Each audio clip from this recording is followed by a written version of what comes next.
Kawawa naman si D'Angelo Russell, plano ring bitawan kagad ng Brooklyn Nets, pinasalamatan ng Lakers GM na si Rob Pelinka.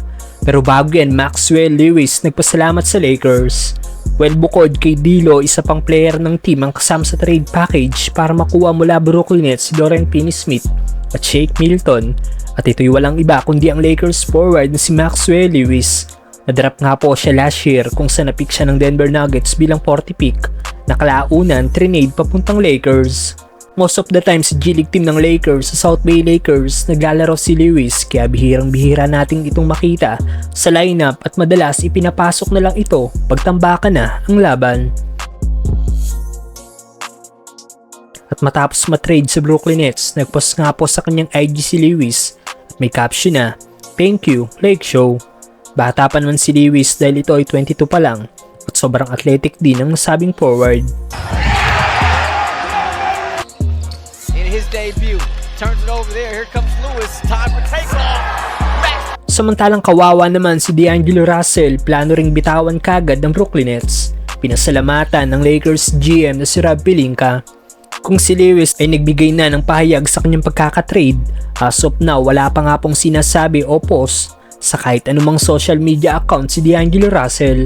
Mukhang masakit para kay D'Lo ang pagkakatrade sa kanya dahil kung matatandaan natin last season bagong trade deadline noong February, halos mangiyak-iyak si D'Lo sa bench ng Lakers dahil akala niya ay matitrade na siya dahil siya talaga ang player na hinahanapan ng Lakers ng trade.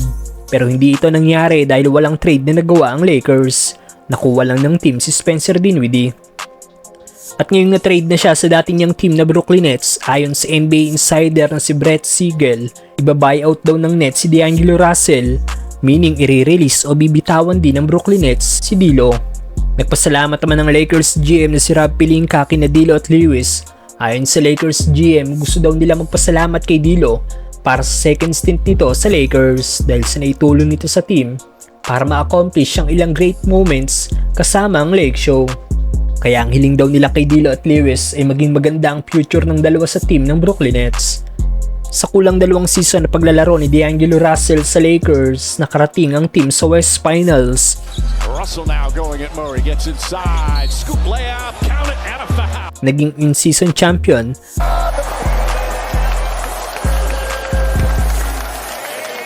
At nagawa din ni D'Lo na maging all-time 3-point leader ng Lakers in a single season.